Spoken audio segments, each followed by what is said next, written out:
Okay, good morning everyone and welcome to our eLotus webinar today. Happy Saturday, happy June. We're almost halfway through the year, I can't believe it.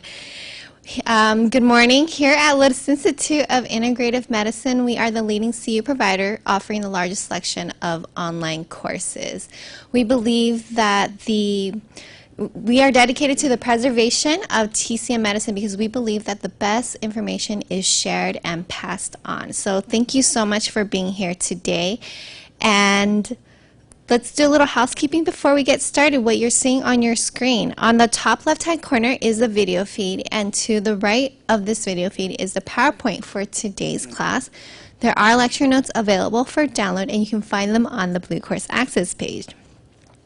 On the bottom, you'll see two boxes. The first box to your left is the chat room, and as you can see, some of you have already been using it. So this is where you can chat with your colleagues who is attending the webinar today, and we have attendance from all over the world. So it's very exciting. And if you see an old friend and would like to private chat with them, there's a button at the top right-hand corner of this chat room. You can go ahead and click on it now, and then you'll see a list of options. One of them is to start private chat with, and then you can select your friend's name. And to the right of this chat room is information about today's webinar and as well as upcoming events that we will be having. If you experience any technical issues such as slowing, skipping, or stopping, the first thing that you want to do is check your internet connection. That's usually the culprit, especially if you are on a wireless connection. So we do highly recommend a direct internet connection with an Ethernet cord for the best streaming, for the best juice from your internet. If you do have any issues still, and if you're refreshing the page and it's not working, or if you're closing the webinar room and opening it again and it's still not working, we're here to help you. Just go ahead and start your private chat with the host, and then we'll bring you into a private chat to give you personal assistance. Okay, so today we have three groups of people. The first group is our Watch It Free group, and these people have signed up to watch the webinar for free, and it's just the event today. It does not include the CEUs or the 2-week viewing. However, if you would like CEUs and to get the additional viewing time, you are more than welcome to still sign up for the class and become a paid attendee. Paid attendees get access to today's live event, obviously, as well as the 2-week viewing and the CEUs. And our third group is our Gold Pass members. Our Gold Pass members, you have full access to this class, the 2-week viewing, and actually the recording for as long as you are a Gold Pass member. We're also going to be offering the Gold Pass at a special webinar price today, so stay tuned for the special link for that if you want to sign up. Today would be the best day to do so. And also at the end of the day, we're going to be doing a giveaway. We're raffling off a Gold Pass membership. So to be eligible for the raffle, you will need to attend the class for the full day and stay until the very end to play. All right, so let's go ahead and start the class. Today's class is Leaky Gut, Food Allergies, and Other Modern Disorders with Acupuncture and Herbs, Part 1 with Quinn Takei, who is the founder and director of the Center, Natural Health Specialist. He helps people live with a better quality of life through offering holistic, personalized care. His comprehensive approach to patient care combines acupuncture, Chinese medicinal herbs, homeopathy, nutrition, supplements, bodywork, manipulation, and lifestyle counseling to help individuals achieve and maintain their optimal health. We're so glad that Quinn came all the way here from the East Coast to join us. Let's give him a big warm welcome. Thanks, guys. All right, welcome everybody. Hello. Should I be on here? Visible? We're good to go. Hey. Welcome everybody. I see there's people from all over the world here, which is dynamite. Yeah, well, it's awesome to be here today. Do I got a forwarder? I feel like a rock star with this on.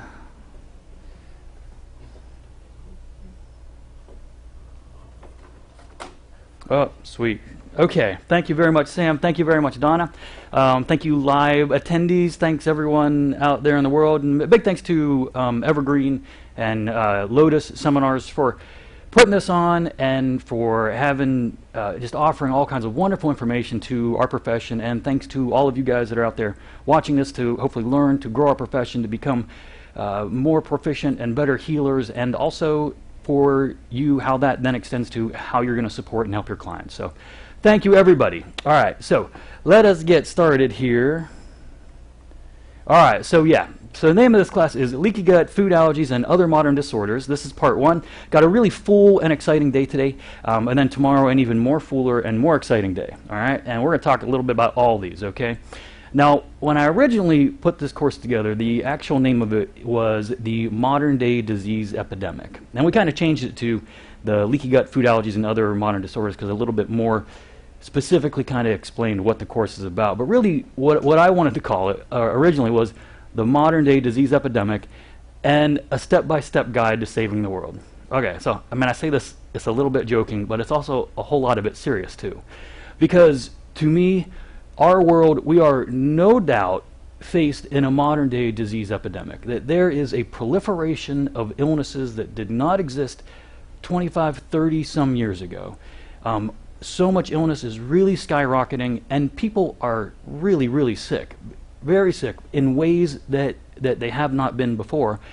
And at the same time, our profession, I do feel, has the most ability to support and hold these clients. So it is my intent that today, really, hopefully, and tomorrow, it will be kind of a step-by-step instruction on how to save the world, okay, how to save clients.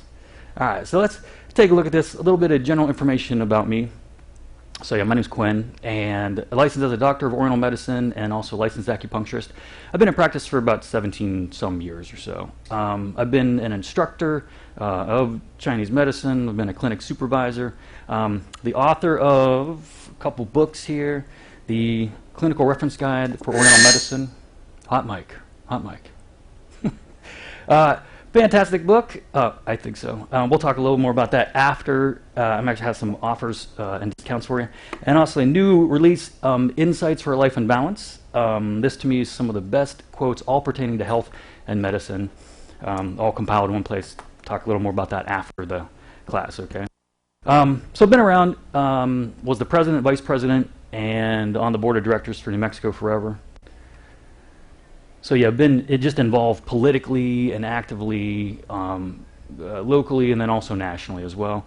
Currently live in North Carolina. So yeah, my office in North Carolina. So I see clients there, and then also I have an online consulting business. I work with people just all over the world. And so in general, in practice, I'm a general practitioner, but definitely have some areas of specialization.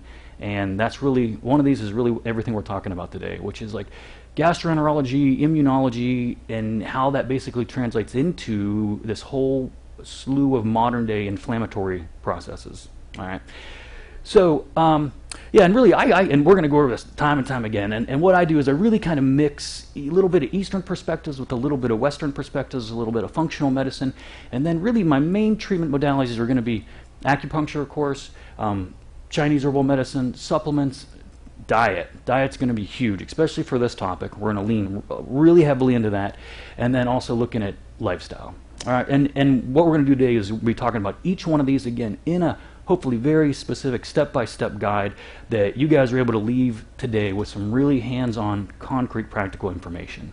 All right, so what brings me here? Why am I here today? Well, this is, in my opinion, the world, and especially our food, like I was saying, it has dramatically changed in the past 25 years, okay? No doubt about that. This change in our food, what we're exposed to, what we're putting in our bodies, has just been a humongous contributing factor to this modern day pathology, to gastroenterology, to inflammatory diseases, to autoimmune disorders, okay? Just skyrocketing, chronic disease, all right? So much of this traced back to our food, all right? Now, these pathologies are, in my opinion, at least as far as what I know and the way I was trained, so much this really, it's not, some of these sicknesses really aren't effectively diagnosed or treated with just Eastern medicine alone. Chinese medicine, what we do, the Asian medicine, fantastic. You guys are practitioners, you know how it is. We can see things that no other medicine can see. it's also my experience that there is a whole wide variety of different illnesses and pathologies that I feel Chinese medicine diagnostics in itself does not really see well. At the same time, that alone, that treatment is also required that goes beyond Chinese medicine in itself. So, at the same time, I was saying, Oriental medicine offers, to me, incredibly effective treatment options, one applied accurately. All right, now this means we need to kind of adjust and look at how we are treating, how we're viewing, how we're diagnosing clients. But the treatment modalities that we have accessible to us, to me, some of the very best at healing these clients. All right. Like I said, our profession is the most equipped to fill this enormous gaping hole in Chinese medicine, which most modern disease epidemics consistently fall through. All right, so I mean, I'm sure if you guys are practitioners, I know you've seen clients. It's probably like me. It's probably like you guys. Like so much of the stories is many of your clients, they've been there, here, they've been there, they've been to this specialist, they still feel like crap. They've taken these meds. They're like, okay, I feel horrible. Nothing else works. I don't know what to do. I'm going to try some of this voodoo medicine, right? So they show. That's what really the people that show up in our office that they're so sick. They've fallen through all these different holes in care, and it's us that can catch these clients in a way that maybe we were not doing up to this point. And for sure, I think people need you now more than ever. They need you to understand. They need you to share some of the things we're going to chat about. They need your perspectives on looking at holistic medicine. They need you now more than ever because they're sick. All right, so my hopes and intentions for today. All right, and our time together. It is my goal that you will understand the dietary and industrial, environmental, and emotional factors that have caused the modern day health epidemic and why this is the root cause of so much modern day pathology that is going to be seen in clinical practice today. All right. It is critical that we really understand this so that we can undo what's been done. We got where we are for a reason. We got to do different to get different. So make sure you understand how did we get here and how to undo all this process, and how to prevent future pathologies from occurring as well. We're going to talk about the integrated approach, looking at stuff from an Eastern point of view, from a Western point of view, from a functional point of view, different perspectives necessary to really address, diagnose, and treat some of these underlying pathologies. We're going to learn the tools, the tests to diagnose this information, and how to just support your clients in healing, recovering. We're going to learn how to detect some of the most elusive and difficult to decipher imbalances. Okay, so there's a couple pathologies, and we'll really get into this, especially tomorrow. Some sneaky stuff that's really subtle and hard to see, yet at the same time really wreaks havoc on our immune function. All right, and then of course we're going to talk about the comprehensive treatment of these diseases, this modern day epidemic, including acupuncture, herbs, supplements, diet, nutrition, and lifestyle. All right, there it is. That's what we're doing today. All right, that's what we're going to be doing tomorrow. That's hopefully my intention, that after our time together, you walk away from this class experiencing and understanding these things. It is my goal to hopefully really support you guys with information that's realistic. All right, and I've done all kinds of webinars. And there's some that I'm like, oh man, that's fantastic, it's great, and some I'm like, that was great, but what? Like what was that? How do I even apply any of this? So it's my hope that you walk away with information that's like realistic. Like this is practical, which is my next one. This is practical, this is reality, this is going to be able to support people. Foundational, and what I mean by foundational is I want to make sure you guys walk away with an understanding of what's going down today, like with modern day pathology, so that you know how to think about it. What we're learning about the body and about toxins and about Eastern and Western and functional perspectives, it's always this growing and evolving thing. Especially some things we're talking about today with immune function, with the role of microbes, with the microbiota, with digestive disorders.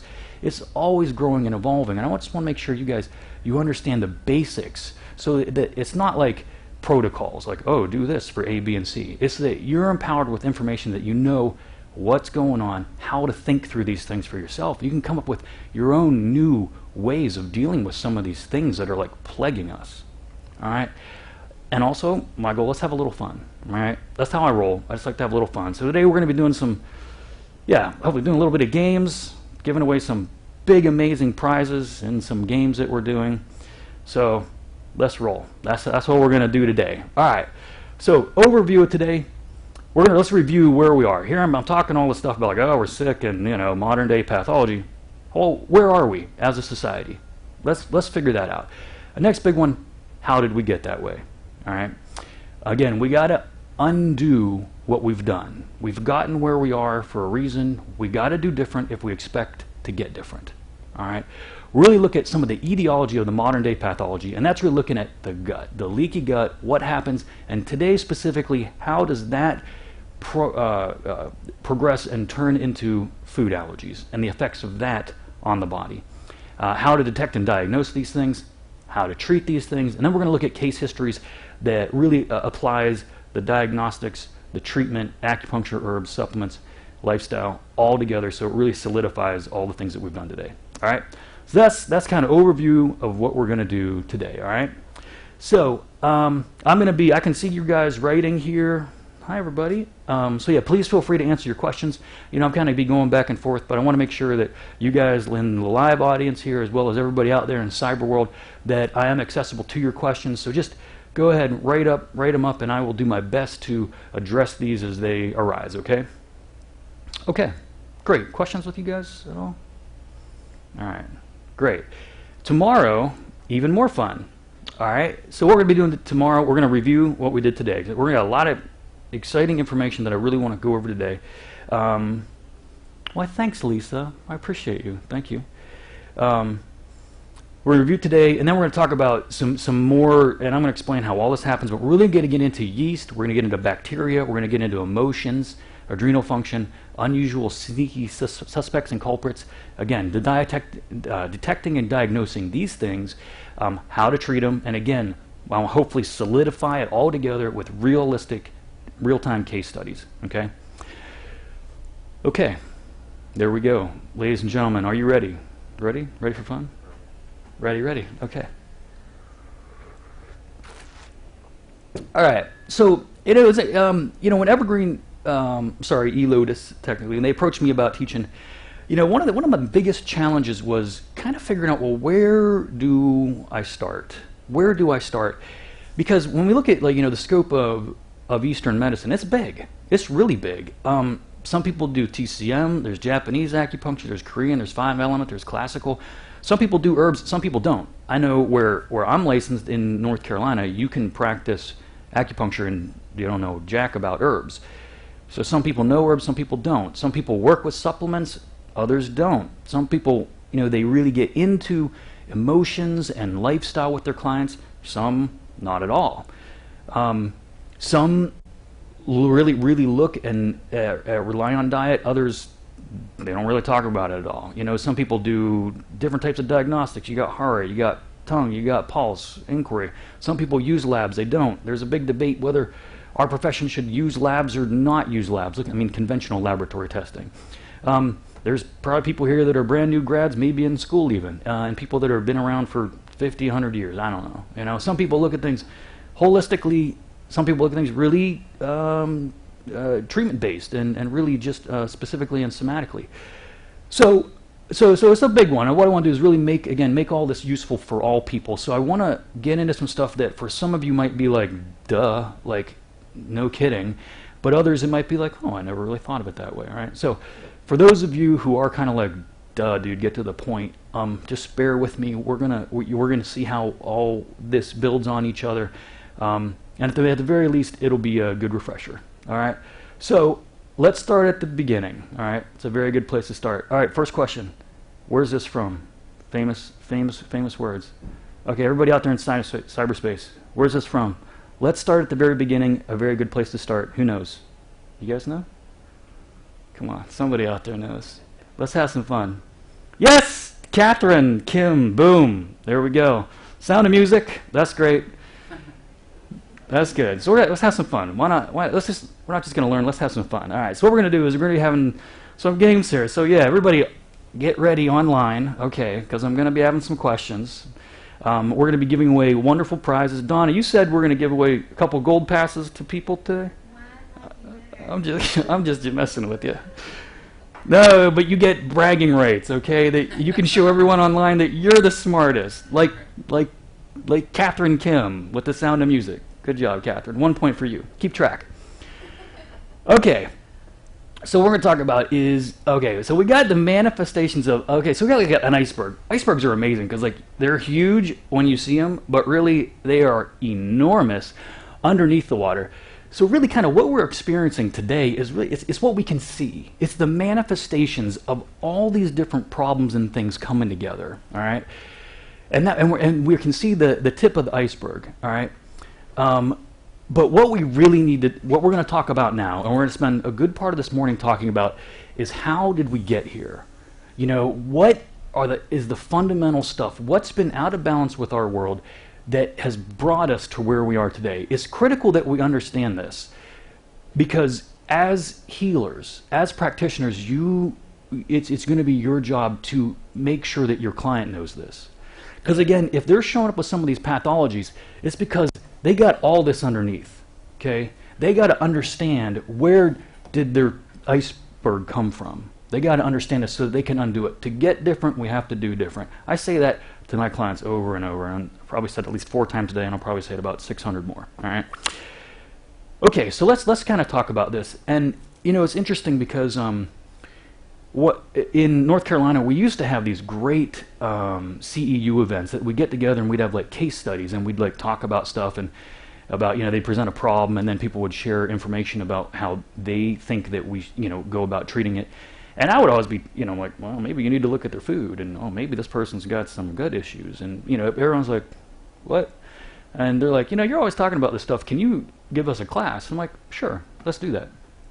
So I did a class for this group of practitioners, and I was reviewing some of the stuff we're going to talk about today, looking at like pesticides and frankenfood and food coloring and all this stuff. And one of the practitioners, because I mean a practitioner, she's like, what country is this happening in?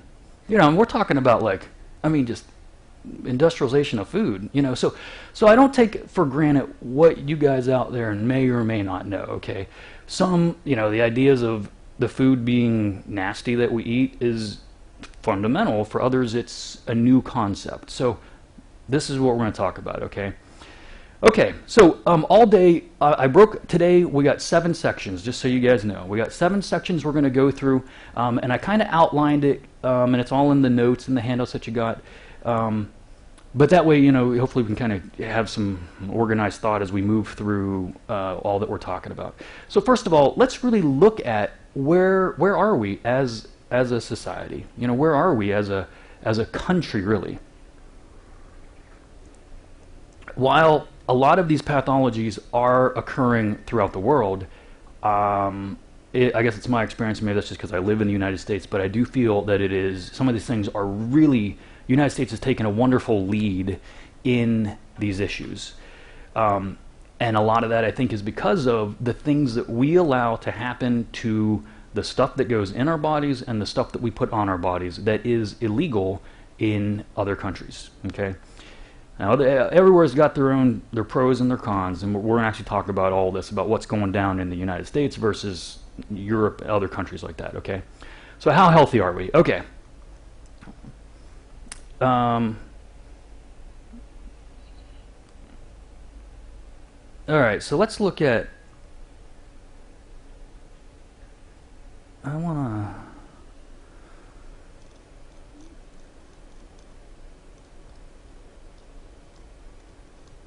I don't, sorry everybody. Is this the right slideshow?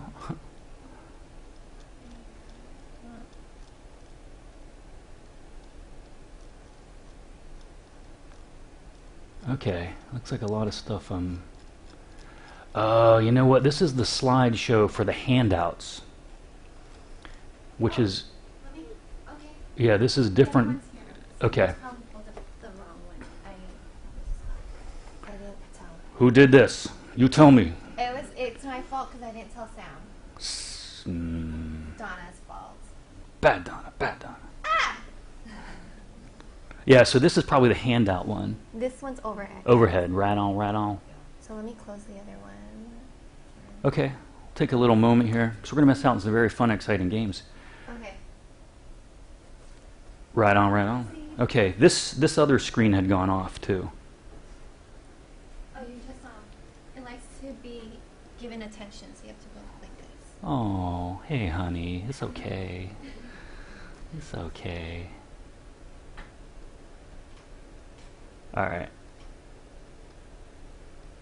Oh yeah, okay. We're back in business. Sorry about that, people. Donna. Okay, here we go. Everybody ready? Let's have a little game. All right.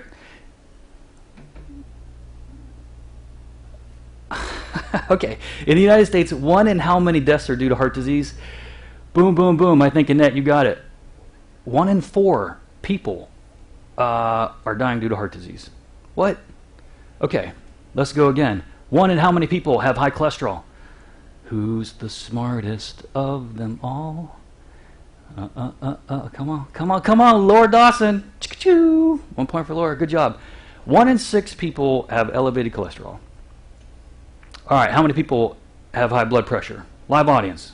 8. 1 in 8. I'm not even sure of this answer. Let's find out. Who cares about cholesterol? 1 in 3. Looks like Flavia. So I probably totally pronounced your name wrong. I'm sorry.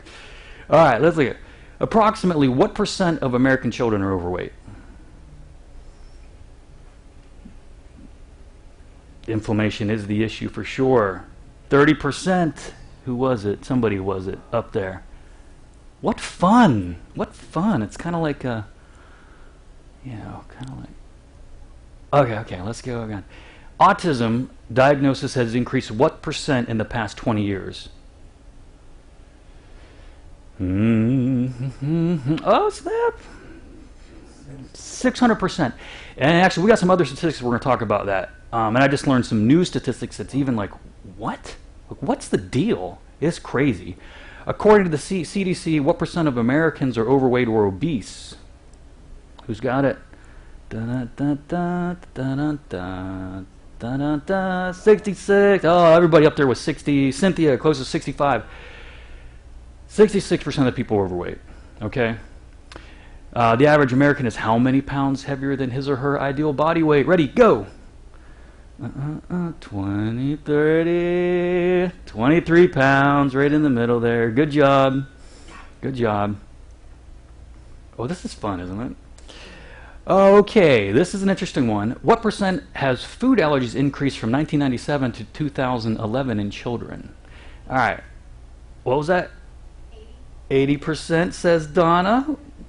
70, 60, 90, 70, 50%. However, good information, but not so accurate, and we're going to talk about why. Food allergies, huge topic. I agree more with a lot of these other answers, 80, 90%. I agree with those way more, but we're going to be looking at when people talk about food allergies, what are they talking about? Very big misconceptions, big part of what we're going to talk about today.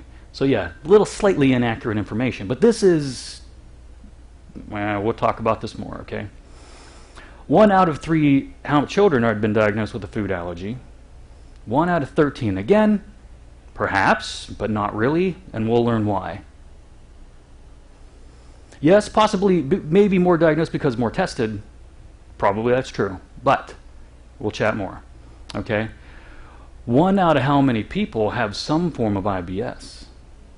IBS, I mean, that's just going crazy.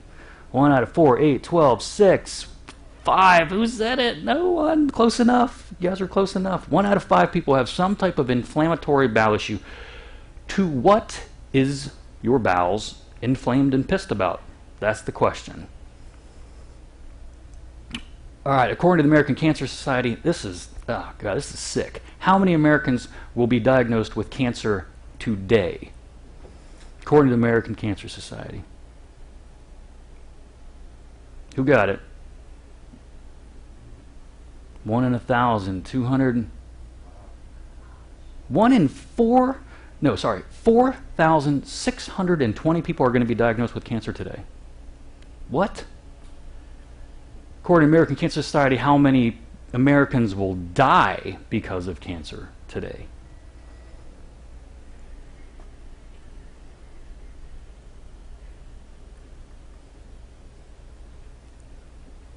One in I'm sorry, 1,630 people are going to be dying from cancer today.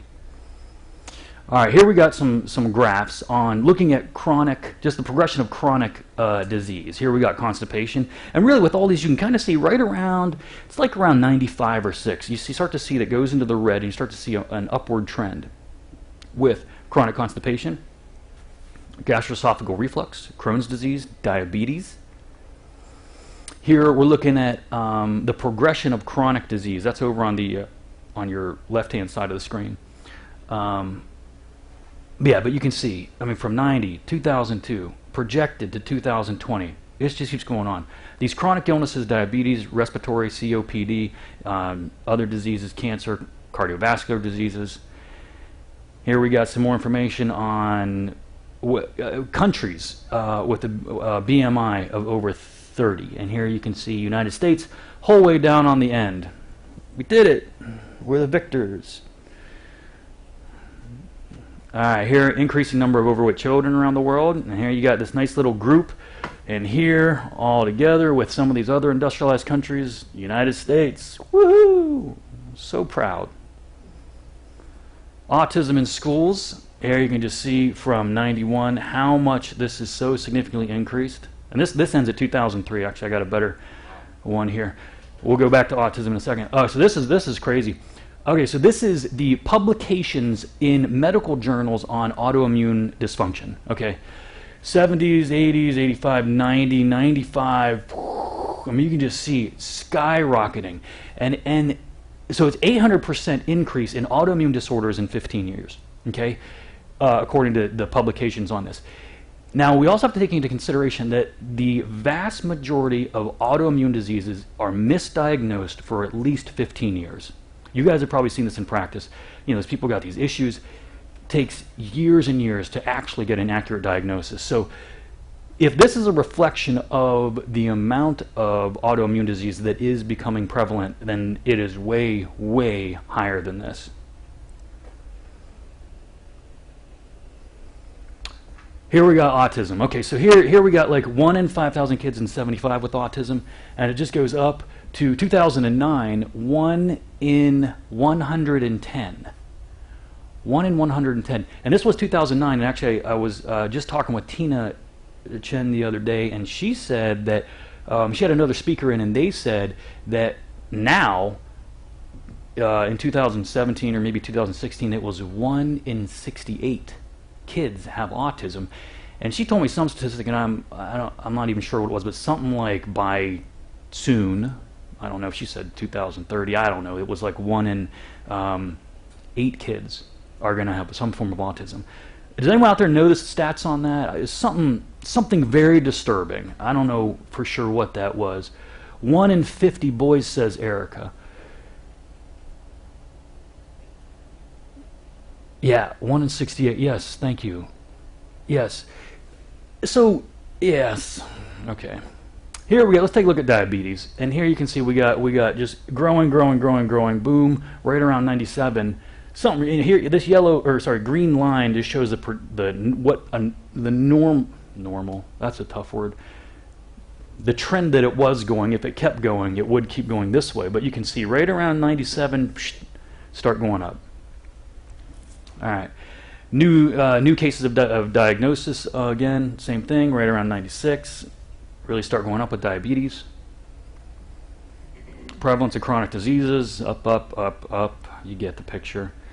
Here we got gross spending on healthcare, gross domestic product. Here you got all these countries all grouped together. You got Japan, I think it is down here, and United States spending more than anybody.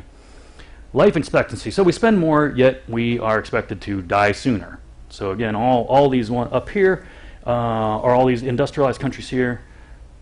Our life expectancy, United States, lowest of all. Yes, that's type 2 diabetes. Okay, so here, this is a great map. Okay, so here it's showing how long we're living. Okay, so that's all the bars going up. Okay, so like Japan, they're doing great. You know, everyone's around 85 years or so. It goes down here, and then this line, the purple line, is how much we spend on healthcare. All right, so here we got United States right here, way at the bottom of the list. Yet a dramatic spike in spending. Such a crazy inverse proportion. So this is where we are. Okay? I mean, this is what's going down. This is why I say there is a disease epidemic that's going on. It didn't exist the way it did 25, 30 years ago even. Like, was diabetes around forever? Yeah, sure. Was there some degree of allergies? Yeah, sure. But not the way, like, did people have, their bowels have problems? Yeah, not the way it is today. Something's going down, and we be illin'. Dun, dun, dun, dun, dun, dun, dun. Sometimes I amuse myself. Okay. What's that? What's that? Oh yeah, I planned that. Yeah. So who's going to save the day? You will, because yes, we got here for a reason. Again, you look at that iceberg. We got here for a reason, but we can not get here. We can do different to get different. It can happen. It can happen every day. We're on this trend that just sucks, but we can do it different. You can support your clients in a way that really changes some of these numbers. Okay, who's going to save the day? You will. Okay. Selva, wondering about our topic. This is our topic. This is, again, we have to understand where we came from. We have to understand how we got there, because we have to do different. All right, we'll get there. But the biggest thing is we have to learn where we came from. All right, we have to educate our clients to do different. We have to be different so that they can get different. Which is why Einstein here is saying significant problems we have cannot be solved at the same level of thinking which we created them. Again, we have to think different to do different, okay? So throughout the day, the most important question of all time, this is like for us, I think in Asian medicine, this is a very duh question, but it's really one that's kind of like, almost so obvious it's elusive. Throughout the weekend, as we're together, I'll be having stars. It's like, oh boy, this is exciting. Things that I think are really more important information, really to pay attention to, okay? Recognize, all right? Thanks, Erica.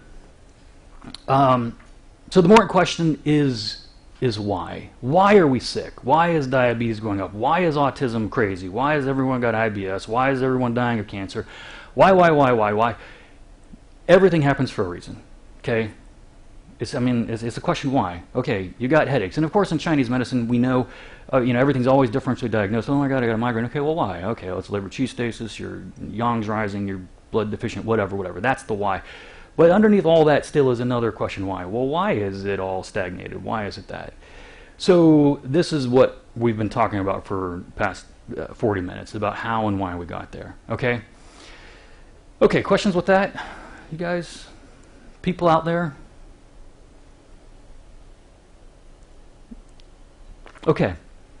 So section number 1, we talked about our current state of health. Let's go on with section number 2. So I just want you guys to understand, okay, where are we? Again, we're talking about leaky gut.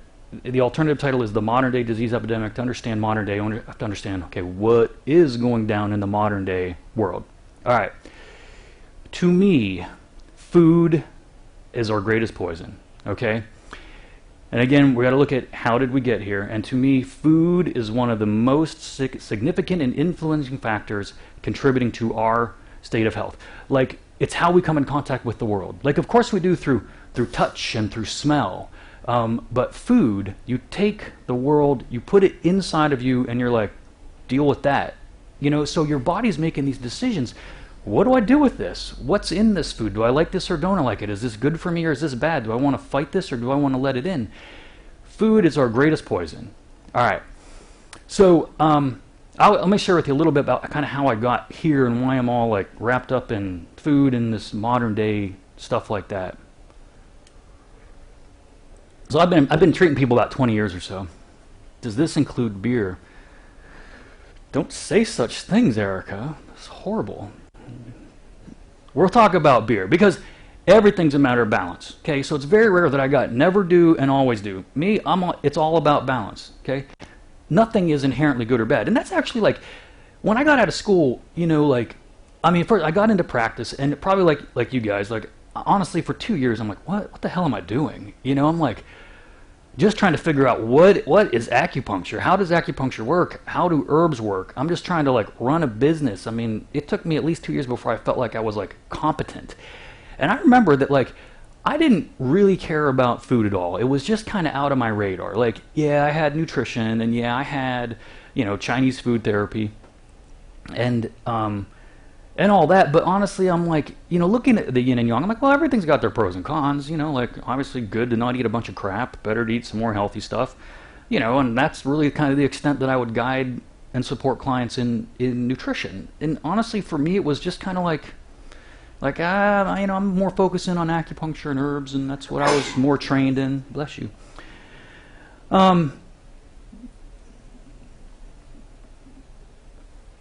And so, you know, it's kind of crazy, but that's honestly, that was what it was for years. I'm like, all right, you just eat a balanced diet, it's all good. You know, was my kind of my approach with clients.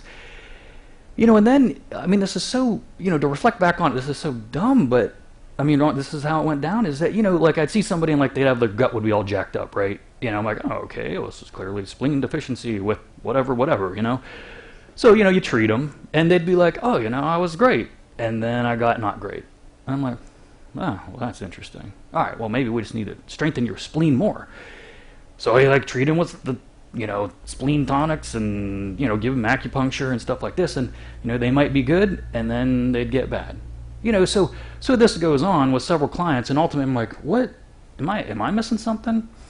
And this is like the so foundationally, ridiculously elusive, obvious part of it. I mean, it kind of came to my consciousness like, well, let's see, I could help them, but if they're doing something that's messing with them, it creates the problem again. Of course. I mean, yes, I could tonify your spleen and, you know, get the inflammation out of your gut all day long, but if you're doing something that's aggravating it again, then you're just on this huge cycle of like, you're kind of better, then you jack yourself up, and then you get better and you jack yourself up. And it's like, I mean, it's, you know, to say it now, I'm like, wow, that was like incredibly oversight on my part, but that's the way it was. But it was that revelation that kind of made me start to really look at like, okay, how does our environment, how does the food we eat, how is it medicine for us, and how is it poison? And that's kind of where I really started to really lean into like looking at gut, looking at bacteria, looking at food allergies and stuff like that. Because we could do the best stuff in the world. You guys could do the best acupuncture in the world, and you could give the best comprehensive herbal medicine in the world, and they could start practicing qigong and whatever. You could support them in all these traditional ways, but if your client continues to do something that messes with them, that aggravates their immune function, that jacks up their GI system, that overtaxes their adrenals, whatever it is, you're going to have a problem again. So that's where so much of this course is about, really figuring out, okay, how do we get our clients off of this cycle of suffering? Because again, we could do stuff all day long and it's gonna support them, but we need to educate our clients so that they can get off of this. We can detect and eliminate what's messing with you, eliminate it. It's going to be so hard to heal if you're aggravating your system. You got to move it to the side, you avoid certain things for a while, strengthen the system, and then add them back in. And then we'll talk in great detail about that process, okay? Okay. Couple wonderful quotes. The food you eat can either be the safest and most powerful form of medicine or the slowest form of poison. Boom. Mic drop. Okay? That's truth. It's medicine or it's poison. It is. It's either going to help or it's going to hurt. Okay? So we, as practitioners, need to get really, really clear about what are we eating? What are our clients eating? We need this information for us so that we can be healthy, we can support clients, so that you know how to support clients. Furthermore, if this is an area that you're not leaning into already, because they need you to. All right? Food, number one poison, number one toxicity. Yes, great quote here. Let's talk about food. Okay, let's look at food specifically. We were looking at, some modern day pathology, just the stats. Now let's look at, well, what has gone down. If I'm blaming food for a lot of our problems, what's gone down with food? Let's look at it. Everybody ready? More games? Okay, more games. 1972, Americans spent 3 billion on fast food. How much did we spend in 2013? Ready, go. 6 billion, 4 billion, 1 million billion. Erico, that's a good answer. 1 million billion, I like that. $110 billion annually, and that's 2013. It's probably even more now. Look at this. This is insane. Look at this jump. All right, how many Americans visit a fast food restaurant each day? Or one in how many? How many go to a fast food restaurant every day? Well, what is fast food? Don't overthink it. Mexican, I don't know. 1 in 4 eat fast food every day. Actually I use this line with my patients once in a while, and actually it's in one of my books, and it says, "You are what you eat, so don't be fast, cheap, and easy." So, fast food, 1 in 4. Oh, this makes me want to almost vomit right now. How many gallons of soda does the typical person in the United States drink each year? 20 gallons, 55, 128, 44 gallons. 44 gallons. It is. I mean, I've had clients. One time I had this dude as a patient, and the guy had chronic diarrhea. Like, he couldn't leave his house and go to work without knowing, like, where his bathroom stops were along the way. So we get talking. I'm doing my intake and asking him about, okay, well, what do you drink? And he's like, oh, yeah, I drink, it was Diet Coke or Dr. Pepper or something like that. Okay, well, how many do you drink? About 17 a day. And I'm like, okay, I know one place we're going to start with your care, 44 gallons, that's awesome. Here, let's look at when did we get fat? Oh, and this is a whole exciting thing that we can lean into about FDA. Okay, I'm not even going to get in there, but anyway. Yes, you can see, like, just overweight just started really inclining again right around mid-70s, right when all these, like, the new food pyramid came out and stuff like that. It's just a bunch of crap. Okay, in 1980, there were about 500,000 newly diagnosed adults with diabetes. How many in 2009? Who's got it? Who's got it? Wait for it. 5 million. 2 million. Look at that. 4-fold increase or so. This is great. So this is, again, okay, so according to the American Journal, this is the American Journal of Clinical Nutrition said this. How many hours of formal education does the average Western medical doctor have? 8. We got 8. We got 8. Really close around here. 19.6 hours. 19.6 hours. Who is teaching our clients how to eat? Who? Ronald McDonald. That's who. So this is really key because, and I've seen it. You guys, I'm sure you guys have been in practice too. I mean, I've seen, like, people that have been diabetic for like 20, 30 years, and their doctors never had talked to them about nutrition. It's crazy. It's crazy. Biggest medicine, biggest poison. Who's giving them this information? Hippocrates. Let food be thy medicine and medicine be thy food. Question? It's interesting because it's like a medical doctor. I would assume most of the doctors practicing, really smart. They really good with science and the details, and that's why they maybe went to medical school. So it's almost like they feel maybe it's beneath them to have to spend that time to educate patients on basic things. But of course, like you said, they don't even know themselves. But it seems like they are so focused on the chemistry and biology, and that's where they lean to. Yes. And maybe just to talk to them, like, wait a minute, you have to eat this good food. And might be like, well, why did I go to medical school to have to teach people this? And I don't have time or whatever. Yeah. It's Jeff, right? Yes. Is that right? Okay. Yeah. Okay. So Jeff is in the live audience, and what he said. Let me. Yes, I will repeat this. Is he said, looking at going back here about the training for the doctors and why they don't teach clients is that like maybe they feel like it's beneath them or they don't have the time, and these genius people doing chemistry biology kind of think it's like not worth their time maybe to be talking to their clients about nutrition, even if they did know what to say, And that's, I 100% agree with you. And actually, I've talked to a lot of MDs, and honestly, the consensus is they say, why do it? Because they're not going to change anyway. A lot of them, they feel like, why am I going to waste my time talking to the client, which of course I'm not going to get paid for. You get in this whole like 4 minutes, well, why am I going to waste my time when you're not going to do it anyway? Which is, it's okay. I understand that, but who will? Who's going to do it then? Who's going to step in and try to break this cycle of suffering for these clients?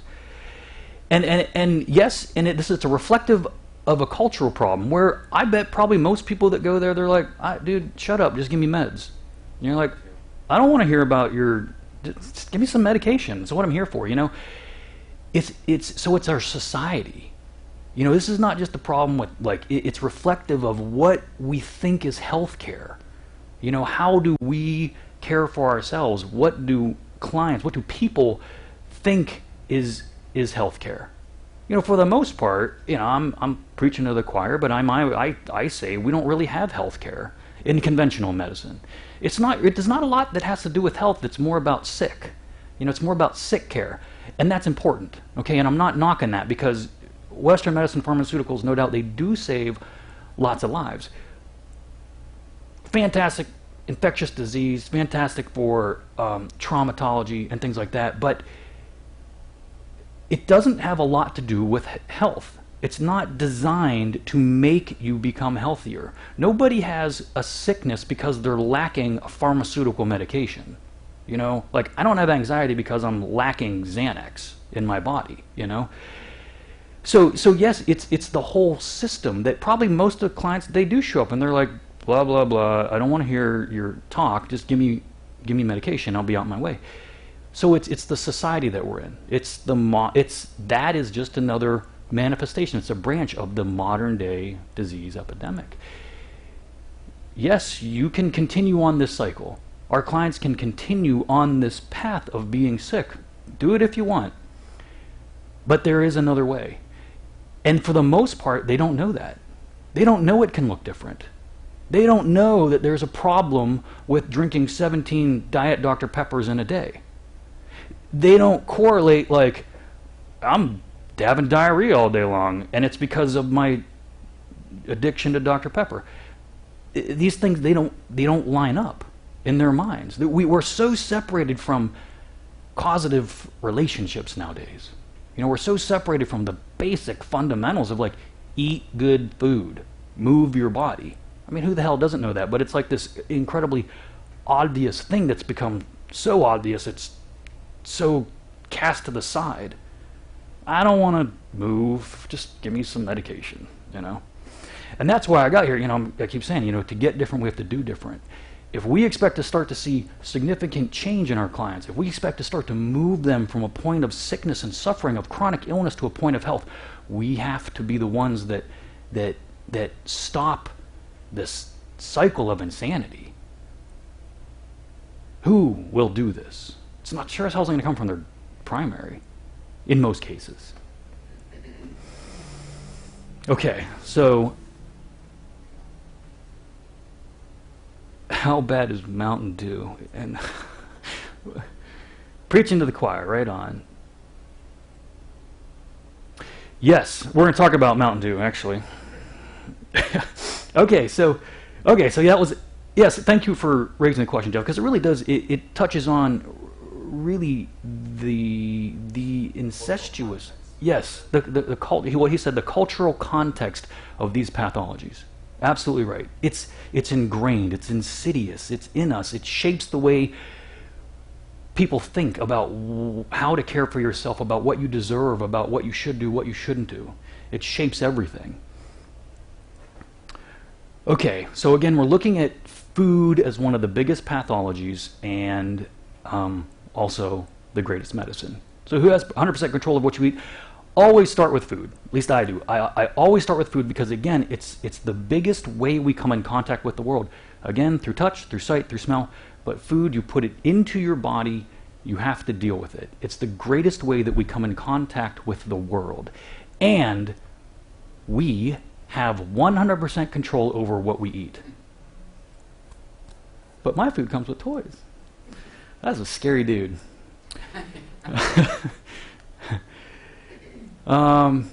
Okay, let me see here. All the energy drinks, good question. Red Bull, oh, for real? High fructose corn syrup, all this. Thank you, yes, Laura. We are going to talk about high fructose corn syrup. We're going to talk about us all.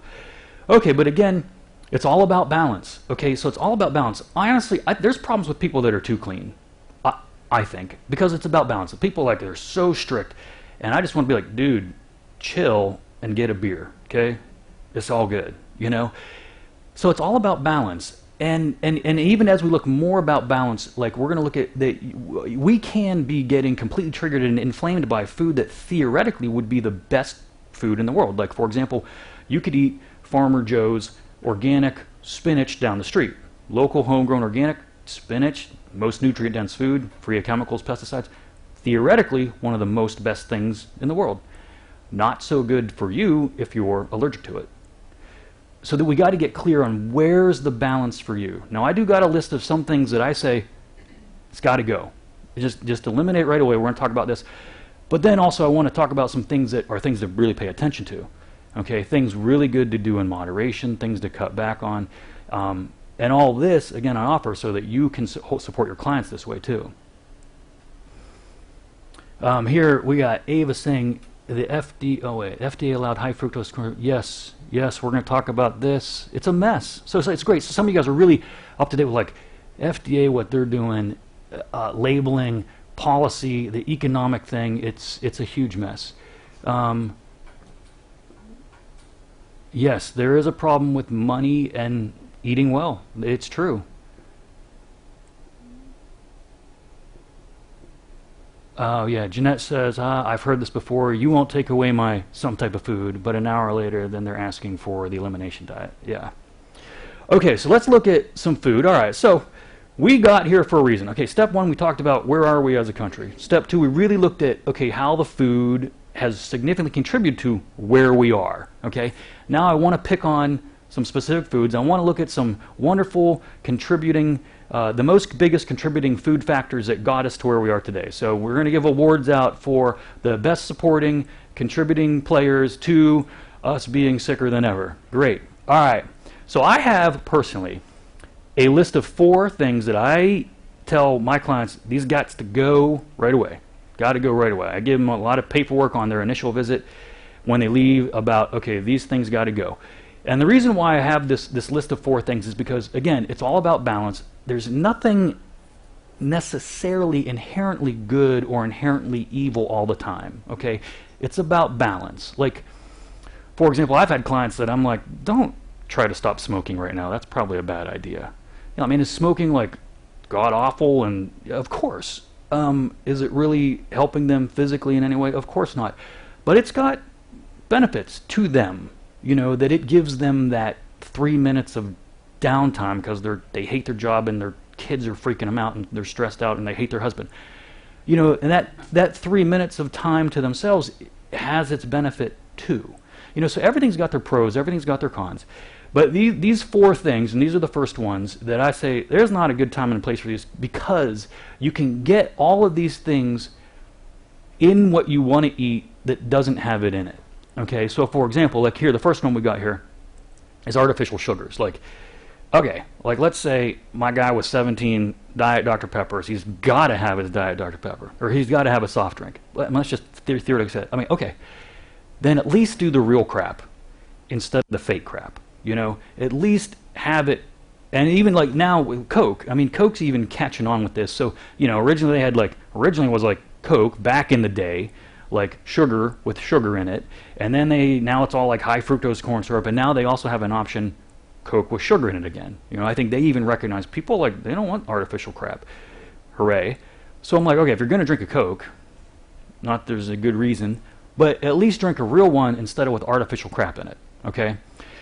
You know, so that's, okay, so here we go. Artificial sugars, okay? Number one, this has got to go. So big one is aspartame. We're going to go through this pretty quick. That way you guys just, yeah, you know, a lot of this you probably already know. There's all kinds of great information online about the pros and the cons about all this. You know, aspartame, this is a great topic. You know, and just a little side note right now, but looking at like, oh, it's scientific, you know, scientific research.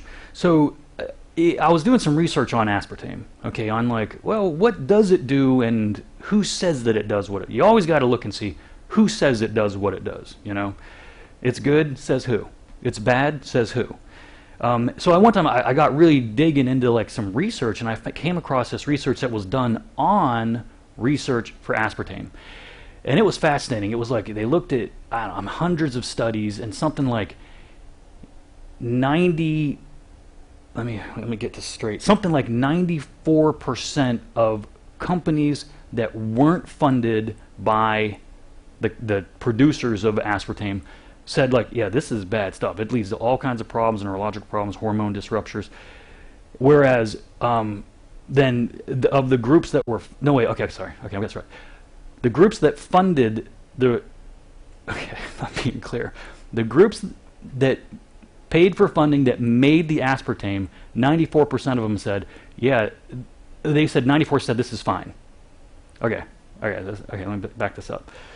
The groups that funded the aspartame said 94% said this was fine. They couldn't even 100% say that their product was good. Whereas 100% of the companies who were independent, not funded by the producers, said this stuff's bad news.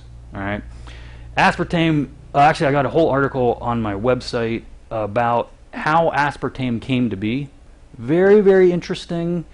It was turned down at least 4 times by the FDA. Then a whole lot of interesting stuff went down with Rumsfeld, with Reagan, about how all this really quickly changed. We won't need to get into all that. But anyway, nasty stuff. Here, some of the biggest effects: headaches, fibromyalgia, anxiety. You guys got this all in your notes, okay? So you can look at all that. All right. I'll give you a moment to take a look at this. Actually, we're going to take a quick 5 minutes here. Hold on. Oh, 10-second break. Well, we're just going to switch over the recording tape, all right?